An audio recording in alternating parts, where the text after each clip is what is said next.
Bismillahirrahmanirrahim.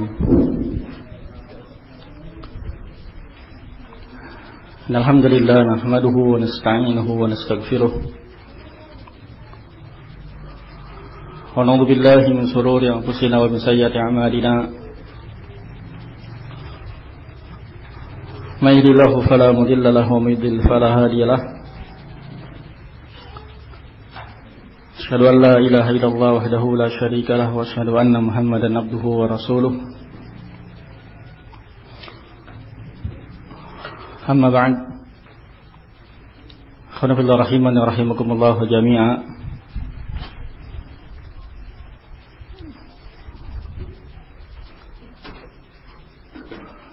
Di dalam kesempatan ini insyaallah kita ambil waktu sebentar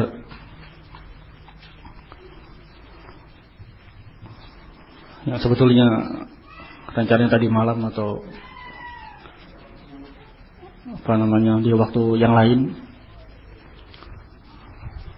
Cuman Allah alam saya anggap mungkin juga sebagai busra,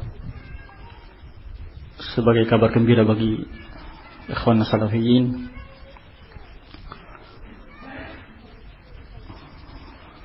Bukan hanya kita di sini, tapi seluruh salafiyin.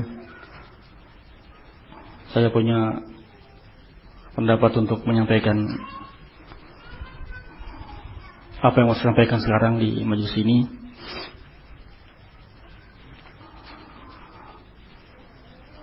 Alhamdulillah rahiman rahimakumullah jami'a. Di hari Senin dan Selasa kemarin, alhamdulillah sebagian asatidzah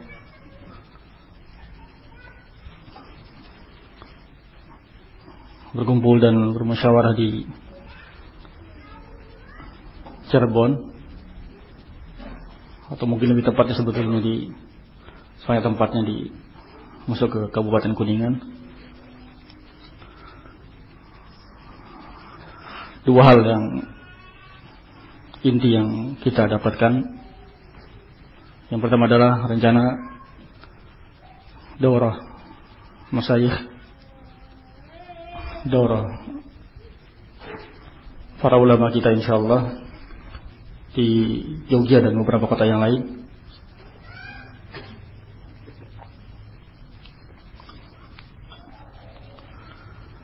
Dan yang kedua adalah fawaid dari umrah dan kunjungan para asatidzah ke Yaman, para ulama di Yaman dan di Saudi Arabia.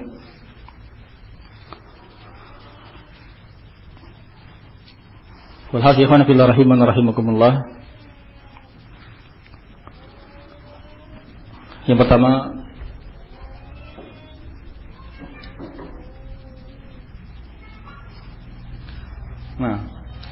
jazakumullah khair.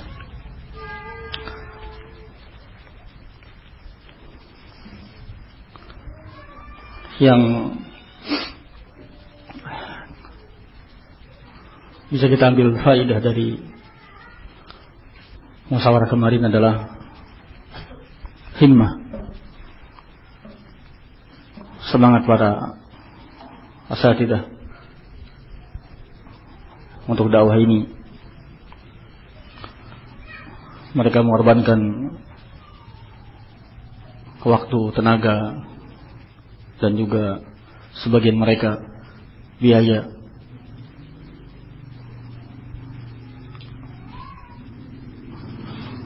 untuk hadir bermajelis musyawarah untuk kepentingan dakwah ini. Yang paling jauh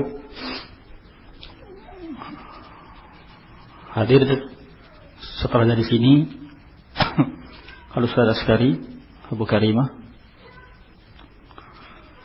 Kemudian juga yang hadir di antaranya adalah Al-Ustaz Luqman Babdu. Kalau dari Malang Ustaz Usamah dengan Ustaz Ahmad Hadim.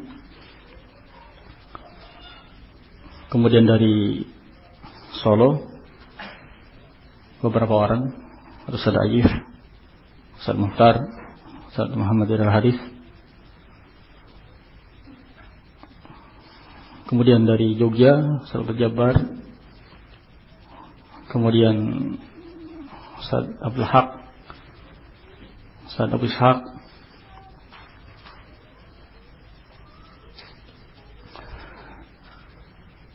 Kemudian dari Pemalang Ustaz Abdul Somad. Kemudian dari Cirebon beberapa asatidzah. Yang pertama Ustaz kita semua, Ustaz Muhammad. Bahkan subhanallah, ketika kita datang,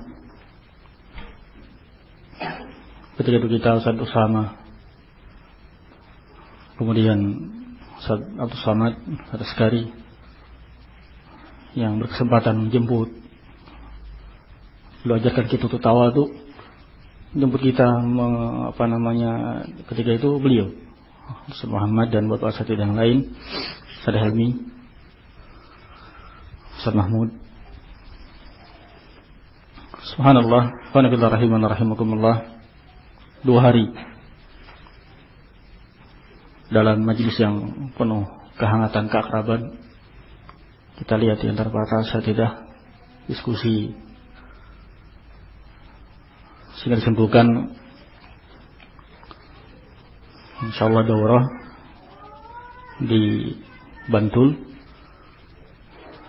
tanggal 23, kemudian 24 untuk umumnya, dan setelah itu kemudian juga akan ada daurah di beberapa kota, di Palu,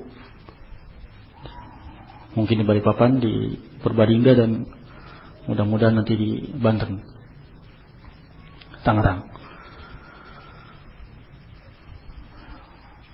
Alhamdulillah rahiman rahimakumullah jami'a. Itu yang kedua yang harus kita contoh dari mereka para ustadz kita. Semangat bermusyawarah, ya, menerima pendapat masukan dari yang lain, ya,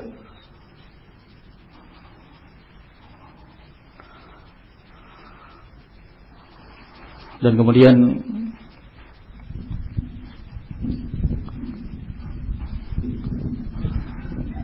sesi yang kedua adalah masalah beberapa faedah yang disampaikan oleh para asatidzah,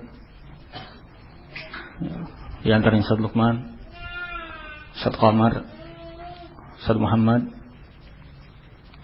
dan tentunya sebagian yang tidak bisa saya sampaikan di sini, sebagian mungkin insyaallah bisa saya sampaikan di sini. Di antaranya adalah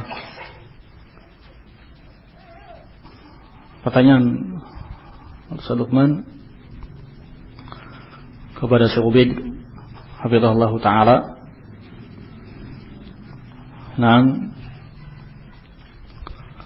tentang masalah bid'ah radio, yang jadi masalah di kita, radio Roja dan misalnya radio-radio yang di situ dikelola oleh Hizbiyin, yang pengisinya Turafiyin, Hasani, Turafi. Bagaimana pendapat antum ya Syekh tentang masalah radio seperti ini? Ya, sama seperti yang pernah kita dengarkan dari Syekh Abdullah dulu, yang ini kata Syekh, tidak boleh bagi salafiyin, tidak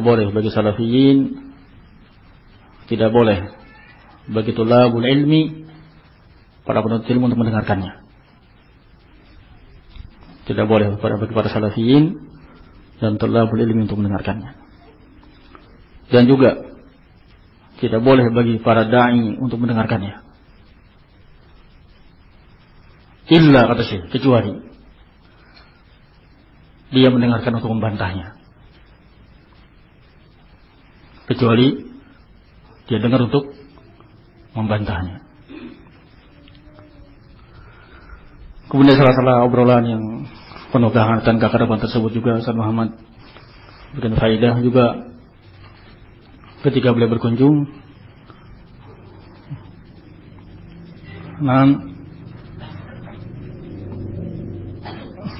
ke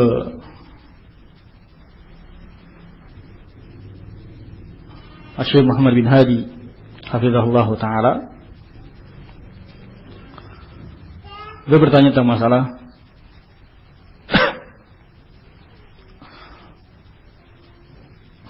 daurah-daurah yang diadakan oleh Hizbiyin yang mengundang sebagian ulama Ahlus Sunnah. Apakah boleh bagi salafiyin untuk menghadiri muhadarah-muhadarah, ceramah-ceramah mereka yang panitianya adalah Hizbiyin? Nah, yang kesimpulannya kata Syekh Bidahullah Ta'ala, kalau al-qaimin, kalau seandainya panitianya adalah mereka Hizbiyin, kemudian yang hadir juga bercampur banyak mereka, kata beliau, la tukfir sawadahum, jangan kamu perbanyak jumlah mereka, jangan hadir, jangan kamu memperbanyak jumlah mereka. Itu diantara faedah yang kita dapat dari Ustaz Luqman dan Ustaz Muhammad hafizahumullah ta'ala. Ikhwan fillah rahimani rahimakumullah jami'a. Itu yang bisa saya sampaikan. Mudah-mudahan bermanfaat. Yang jelas dari sekarang kita bersiap-siap. Pada saat itu subhanallah sudah dengan segala kemampuan yang bisa mereka lakukan, bermusyawarah, meluangkan waktu memikirkan untuk kemaslahatan dakwah ini dan untuk acara daurah ini. Ikhwan fillah rahimani rahimakumullah, kita bantu yang bisa kita lakukan. Kemudian juga kita manfaatkan kedatangan masyayikh, kedatangan para ulama Ahlus Sunnah, kita manfaatkan sebaik-baiknya, kita hadir di majlis-majlis mereka. Nah, wallahu a'lam bishawab. Ini yang bisa saya sampaikan, mudah-mudahan bermanfaat. Assalamualaikum warahmatullahi wabarakatuh.